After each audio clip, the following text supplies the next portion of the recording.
Bien-aimés dans le Seigneur, c'est un plaisir donc pour nous d'être là cette nuit, ce soir, pour partager donc la pensée de Dieu, partager donc la parole de Dieu.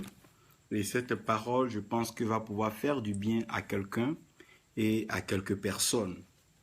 Nous sommes donc dans un temps assez spécial et nous devons pouvoir valoriser ce que Dieu valorise. C'est bien que nous avons découvert ce que Dieu veut, mais sachez aussi que nous ne pouvons pas accomplir la volonté de Dieu seul. Donc, nous ne pouvons pas accomplir la volonté de Dieu seul. Il est clair que Dieu va amener des personnes alors dans notre vie et ces personnes viendront jouer leur rôle dans l'accomplissement de la volonté de Dieu et l'accomplissement donc de la parole et la pensée de Dieu. Blessed Eagle, God be with you. Greetings to all the family in Cotonou. You are blessed. Donc, je suis en train de parler maintenant de l'amour qui favorise la relation et la relation qui se nourrit de communication. Au fait, lorsqu'on parle par exemple de mort ou de mort spirituelle, c'est tout simplement la communication entre Dieu ou entre l'esprit et l'homme qui n'est pas rétablie. Donc, pour qu'il puisse avoir communication, il est important qu'il y ait une relation. Parce que c'est la relation qui va maintenant amener la communication. Nyangui Serge Rodrigue, que Dieu te bénisse. Donc comprenez que la communication, c'est vrai, c'est le désir de parler. C'est un besoin de partager avec quelqu'un, mais tu partages avec quelqu'un par rapport à vos relations. Donc, il y a des personnes avec qui tu peux parler famille, il y a des personnes avec qui tu peux parler finances, il y a des personnes avec qui tu peux parler boulot, il y a des personnes avec qui tu peux parler santé, il y a des personnes avec qui tu peux parler spiritualité, il y a des personnes avec qui tu peux parler politique, il y a des personnes avec qui tu peux parler culture. Donc, ça veut dire que la communication elle-même dépendra pleinement de la relation. Donc, la relation sera forte en fonction maintenant donc du débit de cette communication. Ce qui fait que quand tu prends le téléphone de quelqu'un, regarde la personne que la personne a appelée trop, soit c'est son épouse, soit c'est ses parents ou bien ses enfants, sinon c'est une personne qui lui est très chère. Sinon, il y a des numéros qui vont figurer dans nos téléphones que nous n'allons jamais appeler. Ça veut dire que la communication, elle est très importante et surtout elle est importante par rapport à la relation. RVCP, que Dieu te bénisse et donc que la grâce de Dieu repose sur toi. Et vous devez comprendre que de la même façon que nous avons des relations physiques, que nous avons des relations sur terre, ces relations aussi ont des sens spirituels. Donc pour pouvoir mieux comprendre le type de communication, il faut savoir la relation qui lie les personnes. C'est comme quelqu'un, par exemple, vous n'avez pas d'affinité, il ne peut pas se permettre de te tutoyer, il ne peut pas te permettre d'entrer dans ton intimité et te poser des questions. Où est ta femme? Où sont tes enfants? Dis-moi, qu'est-ce que tu as fait le week-end? Il faut quelqu'un avec qui vous avez cette intimité. Donc c'est une position relationnelle qui vous permet alors de pouvoir entamer certaines forme de communication. Donc tout le monde ne peut pas juste se lever et commencer à parler à Dieu ou parler dans le temple ou parler à quelqu'un de façon désordonnée. Parce que la communication, elle est établie en fonction à la relation. Donc, si vous lisez bien, vous allez comprendre que pour comprendre le mystère des relations spirituelles, vous allez lire dans Ésaïe 6, vous allez comprendre que l'année où le roi Osia meurt, ça veut dire que le roi avait aussi une relation avec le prophète Ésaïe. Donc, il y a des relations que tu as qui peuvent empêcher d'autres relations, ou qui peuvent aussi favoriser d'autres relations. Par exemple, par Facebook, tu peux être ami à quelqu'un et de par ce dernier être ami à une autre personne. Pourquoi? Parce que la relation de ta relation peut être la relation de l'autre relation. De telle sorte que les gens puissent se rencontrer, échanger et communiquer. Donc, je prends un exemple simple. Quand tu as ton père, les frères de ton père deviennent directement tes oncles. Vous n'avez pas besoin de tisser une relation d'oncle, mais du fait que ton père soit ton père, ses frères deviennent directement tes oncles. Donc, c'est un peu comme ça que vous devez comprendre la relation spirituelle. Anissé Adou, que Dieu te bénisse, que sa grâce repose sur toi. Donc, suivez-moi bien que toute relation a son type de communication.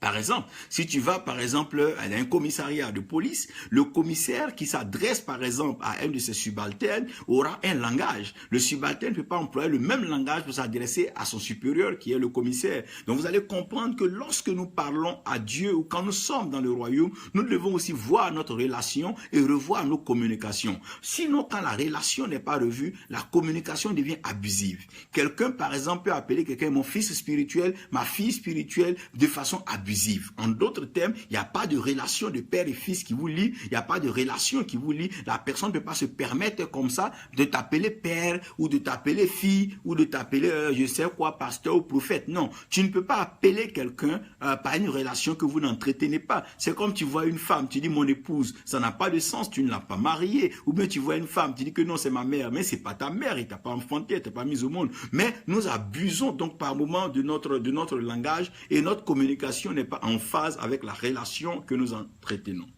Donc vous devez comprendre que lorsque Ésaïe a eu les yeux ouverts, il a vu qu'il y avait là-bas, dans la présence de Dieu, il y avait des séraphins.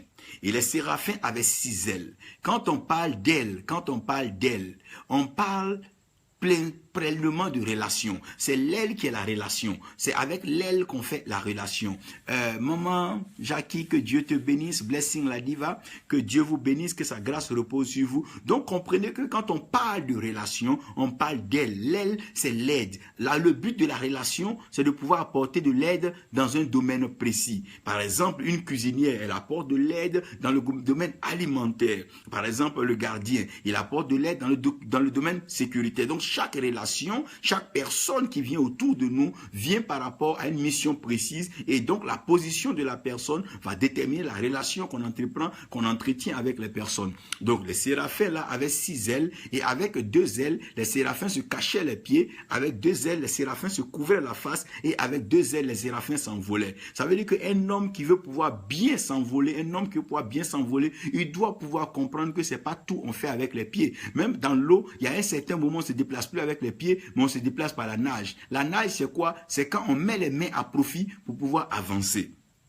Donc, pour pouvoir connaître la hauteur, pour connaître la dimension spirituelle, il faut pouvoir à un certain moment voir que c'est vrai que c'est là où la plante de nos pieds foule que nous possédons, mais quand Dieu nous aspire, nous appelle dans les hauteurs, dans les choses bonnes, nous devons pouvoir être comme des aigles. La Bible dit, celui qui s'attend à l'Éternel, il renouvelle ses forces, il prend son envol comme l'aigle. Et là, il s'envole, il court, il ne se fatigue point, il ne se lasse point. Pourquoi? Parce qu'il n'est plus dans une dimension terrestre, mais il est dans une dimension spatiale où il est en train d'aller vers une dimension céleste. Donc Dieu a prévu que l'homme ne soit pas seulement limité à terre, mais que l'homme puisse s'élever, l'homme puisse monter et que l'homme puisse atteindre la dimension spirituelle. C'est d'ailleurs ce qui traduit que le retour de notre Seigneur Jésus pour les noces de l'agneau, il ne viendra pas sur la terre, mais il va rester dans les airs. Et c'est dans les airs que nous allons aller donc à sa rencontre. Ça veut dire que nous aurons la capacité d'être attirés ou la capacité de pouvoir nous envoler.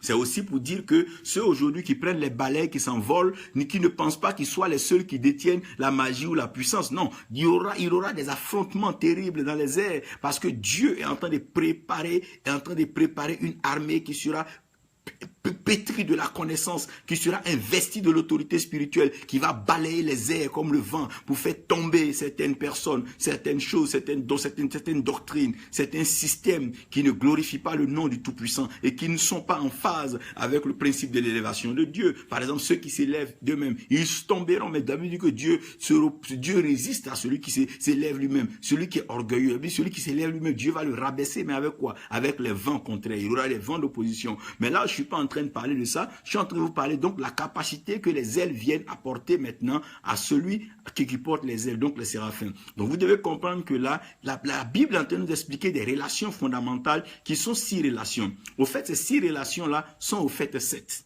Vous allez comprendre que quand vous allez regarder donc la tête de l'homme, si vous prenez le chandelier, vous allez voir que les bras sont liés deux, et il y a un qui est au milieu. Ça veut dire que quand on parle de fermer la tête, quand on parle de fermer le visage, c'est pour fermer quoi? Les yeux. Pour ne pas que les yeux puissent voir des choses qui ne sont pas dignes, des choses qui ne sont pas saines, des choses qui ne sont pas à la dimension et à la gloire de Dieu. Et les oreilles aussi, c'est pour ne pas entendre toute forme de paroles liées à la tradition, liées aux histoires, aux contes de fées, qui fait que la foi ne peut pas être relâché.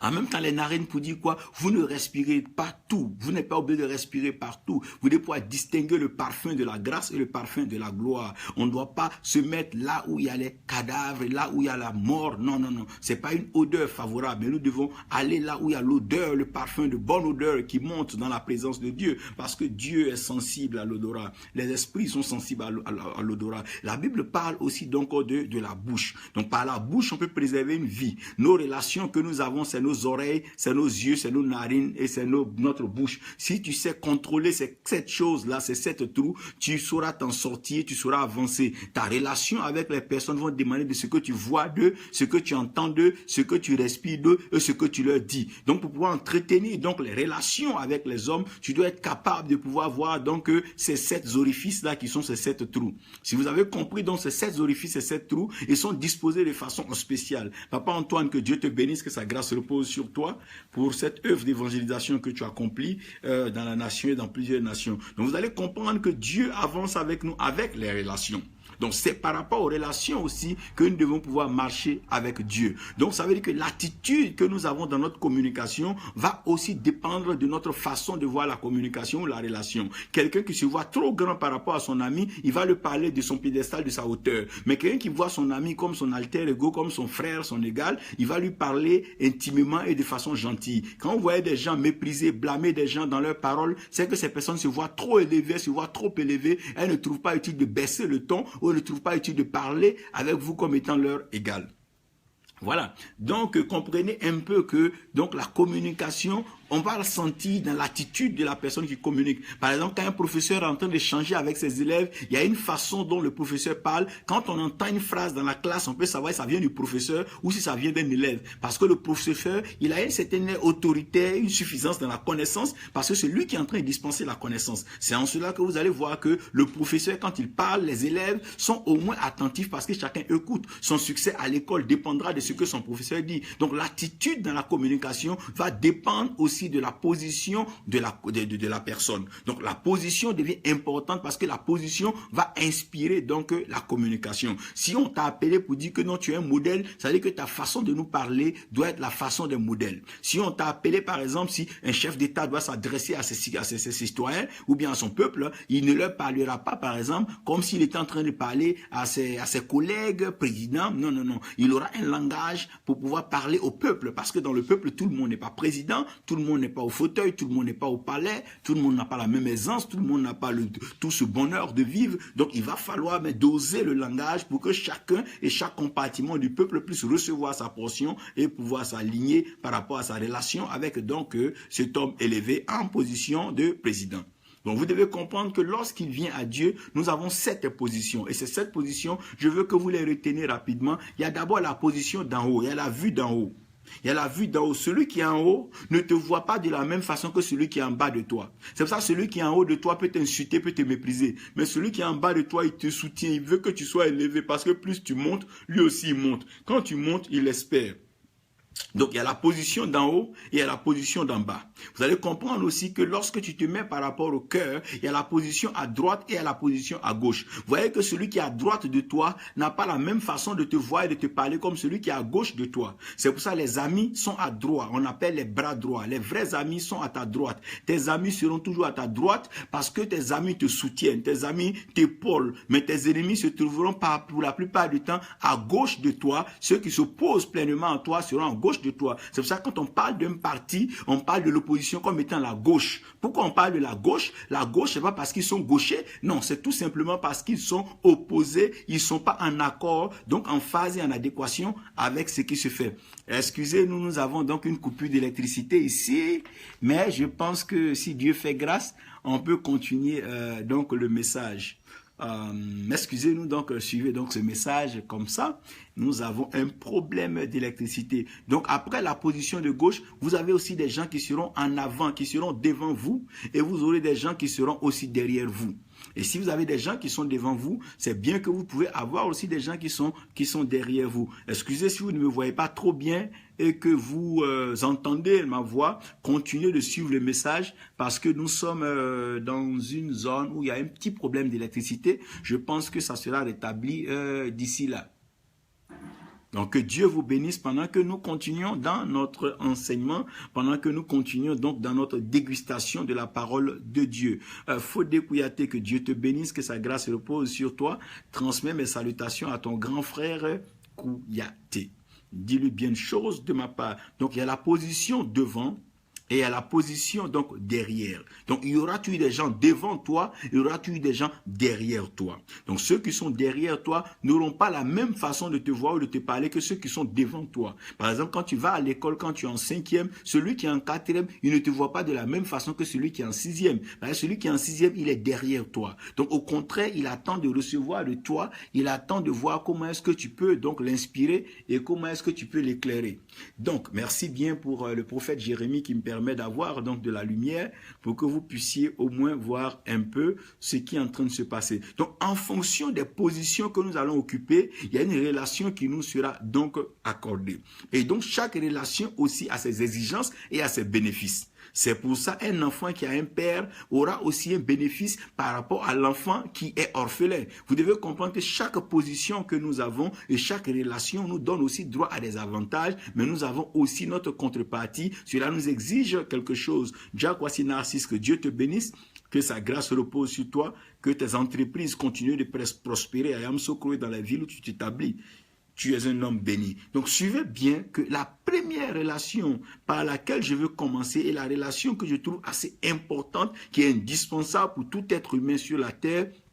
C'est la relation père-fils. Donc, comprenez que toutes ces relations que je suis en train de citer aujourd'hui, je passerai donc un temps pour les enseigner les unes après les autres. La relation père et fils, c'est une relation de génération. Ça veut dire qu'un père ne peut pas vivre dans l'éternité. En tant qu'être humain, Dieu est éternel. Donc la seule façon pour ce père de se projeter dans les temps à venir, c'est de donner naissance donc à un fils qui donnera naissance à un petit-fils, et c'est ainsi de suite. Donc comprenez donc que lorsque nous sommes en train de parler de père et fils, comprenez que de la même façon qu'il y a le père biologique et le fils biologique, il y a le père spirituel et il y a le fils spirituel. Ce que le père spirituel attend du fils spirituel, c'est l'obéissance.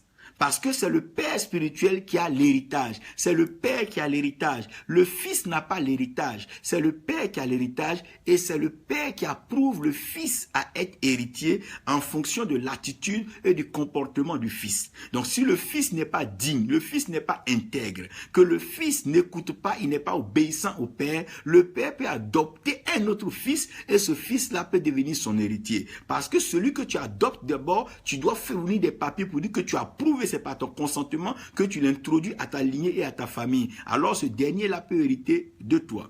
Roger Camille Yao, que Dieu te bénisse. Donc vous devez comprendre que cette relation, elle est très importante, c'est la relation père-fils. Et je veux profiter pour lancer donc un message, une exhortation à tous ceux qui m'écoutent maintenant, que tu sois chrétien ou pas, il faut que tu aies un père spirituel, quelqu'un qui est capable de parler en ta faveur dans le monde des esprits, quelqu'un qui est capable de suivre ta carrière, intercéder et prier pour toi, quelqu'un qui est capable de t'orienter, te donner l'envie de pouvoir réussir. Et donc ce père-là, il a l'héritage. Ça veut dire que tu peux travailler. Ton salaire ne te rendra pas grand, mais c'est un héritage qui va affermir ta vie et affermir donc ton existence. Après la première relation qui est la relation père et fils, il y a la relation qu'on appelle le mentor et le fiel. La relation du mentor et le fiel, malheureusement, beaucoup de chrétiens confondent le père spirituel et le mentor. Non, le père spirituel, c'est celui-là qui est c'est lui qui est ton père, c'est lui qui a ton héritage. C'est-à-dire que ce que Dieu a mis en lui doit couler en toi, tu dois recevoir cela. Par contre, le mentor, c'est quelqu'un qui vient à la rencontre d'un fiel, à un moment où le fiel se trouve très en bas. Le fiel est très en bas de ce que le père attend de lui. Donc le mentor vient et il vient donner un manteau. Il vient donner comme une échelle, il vient donner comme un coup de pouce, il vient donner comme un coup d'aide à ce fiel-là pour que le fiel puisse aller à la dimension que le père souhaite. Donc ça veut dire que le mentor, quand il vient dans ta vie, il ne vient pas comme ton père, mais il vient t'amener à une dimension, à un niveau où tu seras quoi? Apprécié par le père. Par exemple, dans le cas d'Élisée dans la Bible, Élie n'est pas le père d'Élisée. Le père d'Élisée, c'est Shaphat. Mais Élisée était en train de labourer son champ alors que la commission prophétique de la nation était engagée et Dieu devait se distinguer une voix pour parler. Donc Élie vient et il dépose le manteau sur Élisée pour que Élisée puisse opérer dans une autre dimension du ministère. Voilà pourquoi vous devez comprendre que c'est important d'avoir un mentor. Mais ne confondez pas le mentor et le père spirituel. Le mentor, c'est qu'il va te donner, il va te donner le manteau. Donc quand un mentor vient dans ta vie, ça veut dire que Dieu veut te donner un manteau. Un manteau pour que tu puisses exceller, un manteau pour que tu puisses évoluer, un manteau pour que tu puisses rattraper ton retard et un manteau pour que tu puisses faire donc ton retard. Donc après la relation donc de mentor et filleul, il y a maintenant quelqu'un que Dieu va envoyer dans ta vie qui va t'accorder la grâce d'avoir du travail. C'est pas parce que ton père t'a mis au monde, ton père t'a envoyé à l'école, que ton père est obligé de t'embaucher à travailler. Non, il y a un employeur que Dieu va envoyer dans ta vie pour pouvoir t'employer. Donc, par exemple, pour un pasteur, l'église dans laquelle tu travailles, c'est cette église qui t'emploie, mais c'est Dieu qui passe au travers de cette église pour t'employer. En d'autres termes, Dieu est l'employeur de tous parce que c'est lui qui sème sur la terre et nous travaillons tous pour Dieu sur la terre. Tout ce que nous faisons sur la terre, nous travaillons tous pour Dieu. C'est pour cela que quand quelque chose ne marche pas, on dit si Dieu le veut, ou bien on va aller vers Dieu parce qu'on est conscient que donc Dieu est aussi l'employeur. Mais il est le père de certaines personnes. Ceux qui ont accepté donc de recevoir Jésus-Christ comme Seigneur et Sauveur et qui l'ont pris dans leur cœur, ceux-là sont fils de Dieu conformément à ce que la Bible dit. Je ne dis pas que les autres personnes ne sont pas fils de Dieu, mais je suis en train de parler de ce que je suis en train d'annoncer pour l'instant. Donc, la relation employeur et employé, c'est une relation pour trouver ce qu'on appelle le salaire. Quand la Bible dit l'ouvrier mérite son salaire, ça veut dire que l'ouvrier a déjà trouvé un employeur. Donc celui qui n'a pas un employeur ne peut pas trouver du travail. Je vais déclarer maintenant à tous ceux qui sont au chômage, à tous ceux qui ont un diplôme et à tous ceux qui ont une qualification quelconque, qui n'ont pas encore trouvé un emploi et un travail à cause de la dureté de la vie et à cause de tous ces problèmes. Je déclare aujourd'hui que tu es un employeur au nom de Jésus. Que le Seigneur vous accorde l'emploi au nom de Jésus. Après la relation donc employeur-employé qui donne le salaire, il y a une autre relation qu'on appelle la relation leader-disciple. Donc, ne confondez pas les leaders avec des dealers. Un leader est un modèle, un homme loyal, un homme de principe, un homme qui a un caractère, un homme qui est humble, qui est simple, qui peut te faire comprendre la grâce de Dieu. Et c'est ce dernier-là qui va t'aider à entrer dans la pleine discipline. Il y a des choses que ton père ne pourra pas t'enseigner parce que le leader, quand il vient, il va te mettre au pas, il va te mettre la discipline. C'est pour ça dans certains pays développés, on exige donc la formation militaire ou le service militaire. Quand tu passes par le service militaire, tu apprends le civisme, tu apprends à respecter ton pays, tu apprends à respecter ta nation, tu ne dis pas n'importe quelle parole sur ta nation et tu apprends la propriété de ta nation, tu apprends à respecter le citoyen et tu commences à avoir une attitude de quelqu'un qui est noble, une attitude de quelqu'un donc qui croit en Dieu. Ah merci, nous avons pu persévérer, la lumière est venue. Donc, c'est la relation leader-disciple. Le but de la relation leader-disciple, c'est d'instruire, c'est de donner la discipline. Donc, la relation leader-disciple, c'est pour que la personne ait la discipline. Vous voyez qu'il y a un manque de discipline, même dans le monde politique, il y a un manque de discipline dans le monde militaire, il y a un manque de discipline dans le monde des affaires, il y a un manque de discipline dans les églises, tout simplement parce que quoi? Le leadership n'est pas vraiment bien enseigné et le leadership n'est pas vraiment bien prononcé. Parce que si un leadership rigoureux est enseigné, vous allez voir que les gens vont se mettre au pas, les gens ne vont pas déborder, les gens seront dans la limite du travail et ils seront vraiment conscients. Par exemple, les journalistes, lorsqu'il n'y a pas de leadership, on se met à commenter tout événement sans savoir ce que ça peut produire dans un peuple, ce que ça peut créer comme conséquence dans un peuple. Donc la quatrième relation dont je suis en train de vous parler, c'est la relation du leader et du disciple. Mais nous aurons l'occasion de développer tout cela l'un après l'autre, où on va aller un peu plus en profondeur et je pense que ça va nous faire un bon bien. Donc après la relation leader-disciple, il y a la relation de l'enseignant et de l'élève. Donc, l'enseignant et de l'élève, ça veut dire qu'un homme ne peut pas connaître tout. Ton père ne peut pas tout enseigner. Tes oncles ne peuvent pas tout enseigner. Ta maison ne peut pas tout enseigner. Ta culture ne peut pas tout enseigner. Ton pays ne peut pas tout enseigner. Tu as besoin d'approcher des gens qui sont des enseignants, qu'on appelle en général des gens qui ont la connaissance. Ces gens-là peuvent t'instruire sur des choses qui ne sont pas dans ton village, dans ta ville. Par exemple, les ponts et chaussées. Comment aujourd'hui nous avons des ingénieurs qui arrivent à faire des ponts, mais il a failli aller à l'école de certaines personnes qui avaient cette connaissance. Donc, la connaissance, elle va augmenter. Donc, ça veut dire que nous devons être prêt, disponible à apprendre à connaître. Nous ne devons pas être imbus de notre personne, ni gonflés. Véronique Guégué, que Dieu te bénisse. Nous ne devons pas être imbus de notre personne, nous devons être ouverts à l'enseignement. Mais celui qui nous enseigne n'est pas notre père spirituel. Celui qui enseigne n'est pas ton père, c'est un enseignant, c'est quelqu'un qui a la connaissance, à qui Dieu a fait grâce d'étudier, de comprendre des choses, soit par étude, par révélation ou bien par expérience. Et donc cette personne peut partager cette connaissance avec toi en tant que l'élève. Et dans cette relation de l'enseignant et l'élève, ce qui peut être donné, c'est la connaissance. Donc, tout enseignant est censé traduire, est censé donner la connaissance. Ça veut dire que nos enseignements doivent être fondés, nos enseignements doivent être vérifiés à la lumière de la Bible et nos enseignements doivent être quand même pesés par la vérité spirituelle, de peur que nous embrouillons donc les enfants avec des hérésies, avec des paroles imaginaires et que nous inventons des choses en mettant tout ça sous la conscience des rêves et sur la conscience de la tradition. Non, nos grands-parents avaient tout ceci. Non, pourquoi ne pas apprendre aujourd'hui à nos jeunes gens d'avoir un comportement noble dans les villages, comment vivre la royauté, comment vivre la richesse dans le village? Pourquoi ne pas leur apprendre ces choses-là et toutefois les ramener vers les masses, les génies? Non, on doit arriver à un certain moment à développer une certaine connaissance. Cette connaissance doit être enseignée par des vieux, des personnes qui ont vu cela se passer, qui ont été déjà, qui sont sous le soleil il y a longtemps. Ils sont mieux placés pour expliquer certaines choses. C'est pourquoi vous allez comprendre aussi que la connaissance est précieuse. Ne vous amusez pas avec celui qui vous partage la connaissance. La Bible même dit que celui qui est enseigné fasse part de ses biens à celui qui l'enseigne. C'est pour ça que vous voyez qu'il y a des écoles, l'enseignement coûte cher. Quand vous voulez partir faire le doctorat, ou bien vous voulez aller faire par exemple les études de haut niveau, après le master, après la maîtrise, vous allez voir que les cours sont chers, les modules sont chers, parce que la connaissance a un prix. Et une fois que tu as la connaissance, tu n'es plus ignorant. Tu peux non seulement toi-même t'en sortir dans la vie, et tu peux aider plusieurs personnes aussi à s'en sortir dans la vie. Donc ça, c'est la relation enseignant-élève. La sixième relation qui vient, c'est la relation maître-esclave.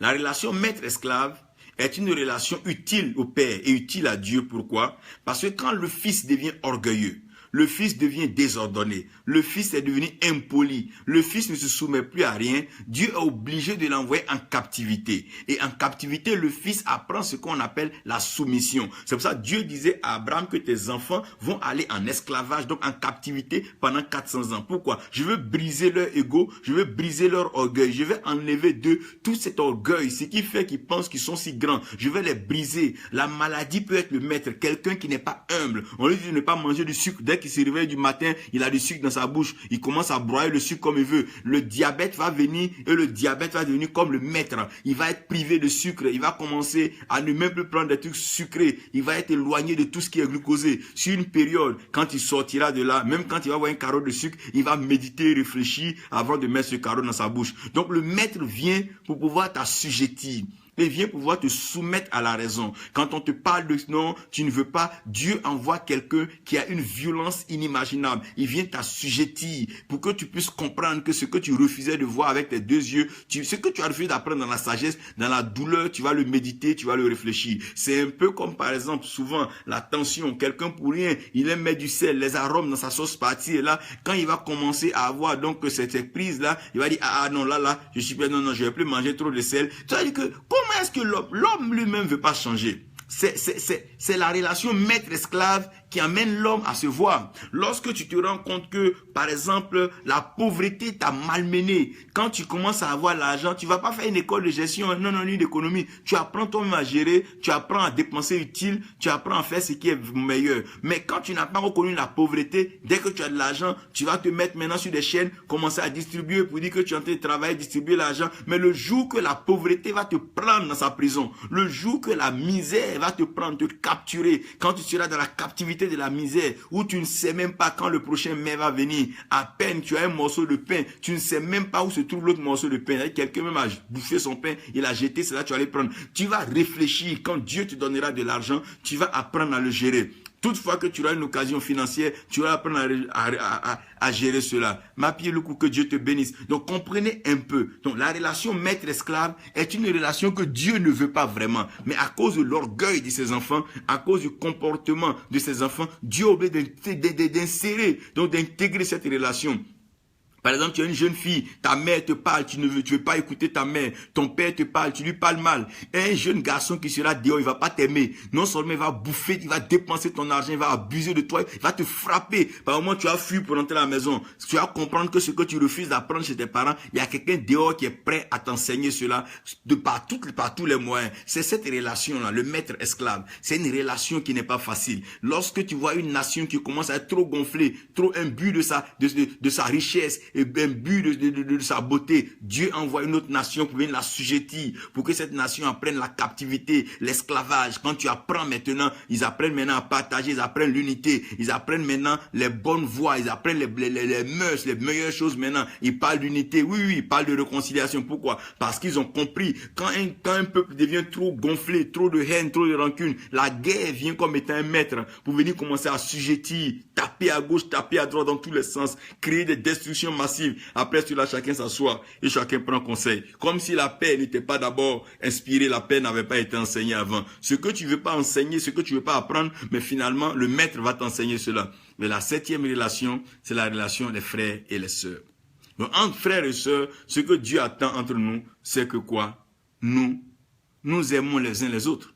Ça veut dire que quand nous voyons un frère, qu'il soit chrétien ou pas, qu'il soit de notre église ou pas, qu'il soit dans des dénominations ou pas, nous devons aimer cette personne. Michel Ngoran, que Dieu te bénisse. Donc nous devons déjà comprendre que l'amour est un don de Dieu. Nous devons nous aimer entre frères et sœurs. Un frère doit penser au bien de sa sœur. Un frère doit aimer sa sœur. Une sœur doit aimer son frère. C'est l'amour fraternel qui doit nous caractériser. Que nous soyons partis dans les mêmes temples, que nous soyons partis dans les mêmes lieux, mais nous devons pouvoir nous aimer. Ça veut dire que quand nous voyons un musulman, nous devons l'aimer aussi longtemps qu'il est notre frère et aussi longtemps qu'elle est notre sœur. Que nous voyons un bouddhiste, nous devons l'aimer parce que c'est l'amour que Dieu nous demande d'aimer notre prochain. Parce que ceux-mêmes que nous essayons souvent de blâmer ou de critiquer, rien ne garantit que nous sommes meilleurs que ces personnes. Si Dieu nous a fait la grâce de connaître une vérité, nous pouvons partager humblement sur une table ronde, essayer de répondre aux interrogations de chacun. On verra que quelque part, chacun a eu une raison d'aller là où elle est partie, mais on peut tous converger vers la vérité. Et comme la vérité ne se trouve pas dans un seul lieu, mais que la vérité est une personne, je pense que nous pouvons arriver à nous accorder parce que nous savons une chose,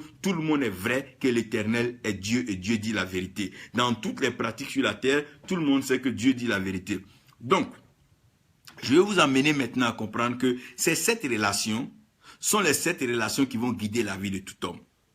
La relation père, ça veut dire que tout fils doit chercher un père. Quand tu as un père, prie Dieu pour avoir un mentor. Quand tu as un mentor, prie Dieu pour avoir un enseignant. Quand tu as un enseignant, prie Dieu pour avoir un leader. Quand tu as un leader, prie Dieu pour avoir un employeur. Quand tu as un employeur, prie Dieu pour avoir un maître. Et quand tu as un maître, prie Dieu pour avoir des frères et des sœurs. Ce qui fait la beauté de la vie, c'est quand nous avons ces 7 relations qui fonctionnent clairement. C'est vrai que Dieu est le Père, Dieu est notre Père. Mais sur terre, dans la mission, nous avons des pères spirituels. Et les pères spirituels sont les garants, c'est ces personnes-là qui parlent à Dieu dans des situations complexes, des situations compliquées de notre vie. Je prends un exemple simple, tu es un homme de Dieu, tu as eu des problèmes, tu es allé quelque part, on t'a jeté un sort. C'est ton père spirituel qui entre dans son sacerdoce, qui se tient devant Dieu, qui dit, Seigneur, c'est vrai que mon fils que tu m'as confié a péché, mais à cause de ce que il est sous ma coupole et que c'est moi qui suis responsable de lui, Père, fais-lui grâce. C'est la même chose quand Jésus-Christ est venu, c'est vrai, il est le premier né dans plusieurs frères, mais il a porté sur lui ce fardeau d'abord de frère aîné, et il a joué le rôle aussi de père, parce que devant Dieu, il est le fils, mais vis-à-vis de nous, vous voyez, à un certain moment, quand Jean parlait des petits enfants, tu vois, il est en train de parler comme s'il parlait avec la voix de Dieu, il parlait avec la voix de Christ. Donc, comprenez que ces relations-là, elles sont importantes pour le ministère. Donc, quelqu'un qui veut réussir dans la vie a besoin d'un père. C'est pour ça que la Bible dit que Dieu est le père des orphelins. Parce que c'est pas normal que quelqu'un n'ait pas de père. Tout homme doit avoir un père. Chacun doit se reconnaître en un père. Et ce père doit être fier d'avoir ce fils, malgré les défauts et les qualités du du Fils, le Père doit pouvoir l'accepter. Malgré les défauts et les qualités du Père, le Fils doit pouvoir l'accepter parce que c'est une relation. C'est en la bâtissant qu'on arrive à parfaire. C'est le fer qui aiguise le fer. C'est le fer qui peut amener le fer aussi à être aiguisé. C'est en frottant deux pierres qu'on arrive à voir l'étincelle et le feu. Non, le feu se trouve en tous. Un fils peut amener un père à revoir ses positions. On a vu par moments dans le désert où Dieu voulait en découdre avec le peuple. Moïse a dit non, il va falloir passer par moi parce que tu les as mis sous ma coupole. Je suis comme Dieu pour Pharaon. En même temps, je suis comme le père ici. Donc, père, vraiment, à cause de mon, s'il te plaît, que vraiment il y ait un peu de calme. Je vais essayer d'organiser avec eux pour qu'ils apprennent à pouvoir mieux te voir, mieux t'adorer et mieux te louer. Donc, la relation père et fils est une relation très importante. Je bénis Dieu parce que de plus en plus, les hommes de Dieu sont en train de prêcher sur la relation père et fils. Parce qu'on est habitué à laisser les gens nous appeler mon père, ma fille, mon fils. Tout ça, c'est vrai que c'est pas en termes de titre, c'est pas en termes de grand, mais c'est en termes de relation. Ça ne veut pas dire tout de suite que non. On n'est pas en train de parler en termes de grandeur. Mais comprenez que, de toute façon, un père peut dire à son fils fiston. Mais un fils peut pas dire à son père fiston. Non. Il y a des choses qu'un père peut dire à sa fille, mais que la fille peut pas dire à son père. Donc c'est un peu comme ça. Pour que la communication soit bonne et qu'elle soit bien orientée, et pour que les relations puissent durer, il va falloir définir les relations. Quand tu approches un homme, qu'il soit un homme de Dieu, qu'il soit un homme d'État, qu'il soit un homme politique, quelle est la relation qui vous lie? Est-ce une relation de père à fils? Est-ce une relation de mentor à filleul? Par exemple, tu peux être un homme dans le monde économique et puis ton mentor peut être un pasteur. Oui. Par exemple, Pharaon, il avait besoin de Joseph comme étant d'abord un enseignant pour lui expliquer d'abord les rêves, comment se passer et devenir directement un modèle de leadership pour l'Égypte. C'est-à-dire qu'il va gérer les biens d'Égypte. Donc, sa gestion va dépendre de l'avenir d'Égypte. C'est pas parce que tu n'es pas chrétien que tu ne peux pas avoir pour ami un prophète. Non. Si tu as des problèmes dans le spirituel, tu as des problèmes de fétiche, tu as des problèmes de maraboutage dans ton travail, tu peux t'allier à un prophète, venir vers lui, le prendre comme père spirituel et il va dégager l'atmosphère spirituelle pour toi. Tu peux être même un planteur. Si tu te rends compte que ta plantation connaît des problèmes, un prophète peut venir poser des actes prophétiques pour restaurer, pour que la forêt puisse donner. Jocelyne Carriquet, que Dieu te bénisse. Donc comprenez que la relation spirituel, c'est pas tout le monde qui est ton père. Il y a des gens qui sont des mentors, ils viennent pour te donner un manteau. Ce manteau te permet d'être encore plus excellent dans le travail que tu fais. Par exemple, Élisée ne savait pas qu'on ouvrait l'eau avec un manteau. C'est Élie qui lui montre cela. Donc, en revenant, il ouvre l'eau maintenant avec le manteau. Avant, il allait chercher pirogue ou bien à nager. C'est pas comme il allait faire, mais au moins le manteau vient pour simplifier, pour faciliter la tâche. Maintenant, l'employeur, il vient pour que ce que tu as appris dans l'enseignement, tu puisses le mettre en pratique. Parce que si les élèves ont les diplômes, les universitaires ont leurs diplômes, qui n'ont pas d'employeur, comment ils pourront mettre en pratique ce qu'ils ont appris? Donc, l'employeur, c'est là-bas qu'on met en pratique tout ce qu'on a appris dans la vie spirituelle. Si tu chantes pour l'Éternel, mais viens mettre en pratique cela. Si tu dis que Dieu t'a donné un don de guérison, mais viens mettre en pratique, on va voir. Si Dieu t'a donné un don de miracle, c'est dans le travail qu'on va voir ce qui est vrai et ce qui n'est pas vrai. Parce que les choses vont se manifester d'elles-mêmes. Et je pense que les enfants de Dieu ne doivent pas être paresseux, ils doivent aimer le travail. En plus, tout enfant doit accepter un leader. Tu dois avoir un leader comme modèle. Un homme de Dieu peut ne pas être de ton église, peut ne pas être de ton pays. Il peut être ton modèle. Parce que quand tu le regardes, tu sais que vraiment, il véhicule les valeurs que tu aimes. Par exemple, un homme qui aime dire la vérité, un homme qui est simple, un homme qui est humble, un homme qui est accessible, un homme qui prend la peine de t'écouter, un homme qui peut être avec toi. Quand tu le vois agir avec les grands, avec les petits, tu vois qu'il y a une certaine humilité. Il essaie de mettre tout le monde sur un piédestal, il essaie de mener les gens. Tu vois qu'il te plaît, il devient directement. Donc, celui-là devient ton leader. Il devient ton leader. Maintenant, en termes d'enseignement, c'est celui qui a la connaissance. Voilà, Paul avait pour enseignant Gamaliel. C'est vrai que le Saint-Esprit aujourd'hui nous conduira dans toute la vérité. Le Saint-Esprit est notre enseignant. Mais l'Esprit de Dieu se pose sur les gens. Il leur donne la grâce de pouvoir comprendre, sonder les profondeurs des Écritures et pouvoir amener les gens depuis les profondeurs à la hauteur. Parce que le but, ce n'est pas qu'on reste tout le temps dans le bas, mais c'est de remonter, c'est d'émerger, c'est de pouvoir sortir avec quelque chose de nouveau, quelque chose de meilleur. Mais on ne peut pas sortir si on n'a pas été dans les profondeurs. C'est pour ça qu'il faut aller alors dans les profondeurs. C'est ces enseignants-là qui ont la capacité de pouvoir décortiquer, de pouvoir sortir les mots, petit plus il est grec. hébraïques et autres. Ils peuvent prendre ces mots-là, les découper, les décortiquer avec des concordances, avec des dictionnaires bibliques, arriver à expliquer que voilà ce que ce mot-là veut dire, voilà ce que ceci veut dire, arriver même à développer un dictionnaire biblique propre à l'entendement de ceux qui sont des adeptes et des fanats de la parole de Dieu. Tout ce que vous voyez, tout ça se trouve dans la parole de Dieu. Mais vous allez comprendre que c'est quand on va prendre les passages, vous allez comprendre, ah, donc lui là, c'était l'employeur de temps. Souvent, à tort et à tort, on dit non, tel était le fils de temps, tel était le fils de temps. Là, la Bible, il n'y avait pas que la relation père et fils, non. Jésus-Christ appelait Dieu son père. Oui, Dieu est son père, Dieu est son père, Dieu est notre père. Mais vous allez voir qu'il y a des relations, par moment, on l'appelait rabbi, on l'appelait maître, on l'appelait enseignant. Il y a des moments où on lui donnait les noms en fonction de ce que Dieu permet que la personne t'apporte. C'est comme ça que la relation doit être établie. Par exemple, tu as une fille. Elle t'aime bien parce qu'elle dit tu enseignes bien. Elle devient ton élève, mais c'est pas ta fille spirituelle. Elle peut peut-être s'abonner à tes enseignements, elle peut suivre tes enseignements, mais elle n'est pas ta fille spirituelle. C'est pas parce que des gens suivent tes enseignements, ils apprécient tes enseignements, qu'ils sont tes filles spirituelles. Non, ça c'est un abus de langage. Non. Maintenant, si eux-mêmes ils décident de venir te prendre comme père, toi, garde la relation d'enseignant parce que tu ne peux pas prendre les enfants des autres pour en faire tes propres enfants. Les enfants doivent reconnaître leur père. Maintenant, s'ils disent que leur père ne vit plus ou bien qu'ils ne veulent plus de leur père, ce qui d'ailleurs ne doit pas être possible, tu dois les ramener vers leur père. Tu dois les amener à comprendre que leur Père, c'est celui-ci. C'est pour ça que Jésus-Christ est venu pour nous ramener vers le Père. Il n'est pas venu pour nous ramener vers des églises. Il n'est pas venu pour nous ramener vers des trésors. Il est venu pour nous ramener vers le Père. Donc, le but de la réconciliation, c'est ramener les cœurs des pères vers les fils. Donc, ramener les cœurs des pères vers les fils. Donc, un bon enseignant doit apprendre aux élèves à revenir vers le Père. Un bon leader doit apprendre à ses disciples de revenir donc vers le Père. Donc, un bon employeur doit apprendre à ses employés à revenir vers le Père. Un vrai mentor doit apprendre à ses fioles à revenir vers donc le Père. Et un vrai maître aussi doit apprendre aux esclaves à revenir vers le Père. Un vrai frère doit ramener ses frères vers le Père. Donc toutes les relations ensemble ont pour but de ramener un fils vers le Père. Parce que le salut au fait, c'est lorsque nous revenons à Dieu. Donc si ces relations doivent agir pour le salut, alors nous devons être prêts à retourner vers Dieu. Nous n'avons nulle part où aller à part toi, Dieu. C'est vrai que nous avons péché contre toi. C'est vrai que nous avons fait ce qui n'est pas droit. Mais nous savons que la relation par excellence que nous avons, c'est la relation avec notre Père. Parce que c'est parce que nous avons notre Père que nous avons aussi des mentors. C'est parce que tu as un père que tu as des oncles. C'est parce que tu as un père que tu as des cousins, tu as des camarades. Le jour que tu n'auras plus ton père, il y a des régions, il y a des villes, il y a des traditions dans lesquelles tu es banni carrément. C'est parce que tu as un père aujourd'hui que tu as de la valeur. C'est ton père qui permet à l'enseignant de pouvoir t'enseigner. C'est ton père qui permet à l'employeur de t'employer. C'est ton père qui permet au leader de pouvoir t'ordonner la discipline. Quand tu as un père, tu peux avancer.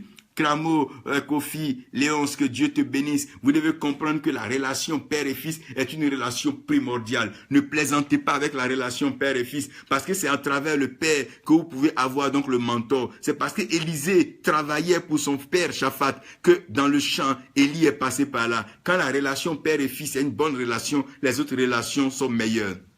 Mais il y a comme un conflit entre les pères et les fils. Il y a comme un conflit des générations. Il y a comme un conflit sur l'héritage. Il y a comme une discussion, un débat qui ne dit pas son vrai nom. Et aujourd'hui, les fils sont en train de chercher même à brimer donc les pères, donc à partitionner l'église et à aller faire leur part. Non, c'est le même héritage. Ce que tu es en train de prendre, c'est pas pour toi, c'est pour les petits enfants. Donc c'est pour encore le petit-fils de celui que tu es en train de brimer. Ce que toi-même tu es en train de prendre là, tes fils vont prendre ça. Donc tes fils vont donner à tes petits-fils et tes petits-fils vont donner à tes petits-petits-fils. Donc c'est de génération en génération. Nous n'avons pas besoin de nous bagarrer, nous n'avons pas besoin de nous entretuer, nous n'avons pas besoin de nous empoisonner, non, si Dieu t'a créé comme un bon enseignant, enseigne l'écriture. Si Dieu t'a appelé comme un bon prophète, prophétise. Si Dieu t'a appelé comme un pasteur, mais allez payer les brebis. Si Dieu t'a appelé donc comme étant un évangéliste, mais vas-y, gagne les âmes. Si Dieu t'a appelé là comme un apôtre, mais allez, essaie de voir la fondation et bâtir la maison. Nous devons comprendre la relation. La relation est très importante parce que toute position que nous avons